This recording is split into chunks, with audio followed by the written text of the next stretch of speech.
Hi friends, ఎలా ఉన్నారు? బాగున్నారా? నేనైతే బాగున్నానండి. ఈరోజు మన వీడియో వచ్చేసి సాయంకాలం 8 అవుతుందండి. ఇప్పుడు నేను చేయబోయే కర్రీ ఏంటంటే ఫిష్ కర్రీ అనమాట.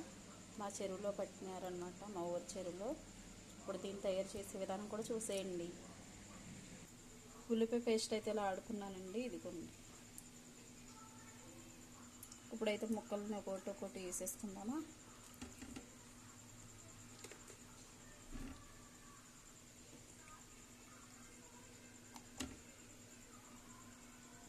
ఇప్పుడైతే ఫిష్ ముక్కలు నిలబెట్టేసుకున్నానండి. ఇప్పుడు కారం, ఉప్పు సరిపడగా వేసేసుకుందాం. ఇదిగోండి కారం, ఉప్పు, పసుపు అన్నమాట వేసేసుకుందాం.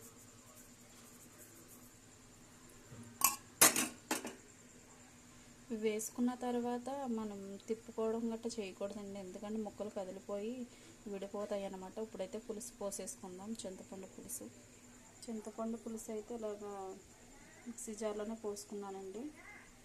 ఇప్పుడైతే చింతపండు పులుసు పోసేస్తున్నాను, చూడండి.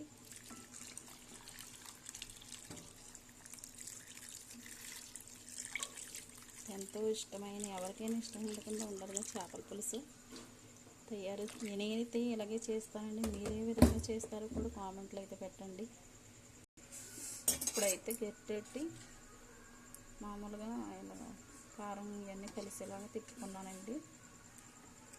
గ్యాస్ స్టవ్ మీద అయితే వెలిగించుకొని పెట్టేసుకుంటాను.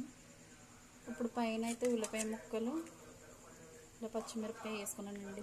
మధ్యలో తగులుతూ ఉంటాయి కదా కర్రీలోనూ, అందుకని మనమైతే పేస్ట్ వేస్తాము. ఇప్పుడైతే వెరైటీగాను ఇలా అయితే వేసాను.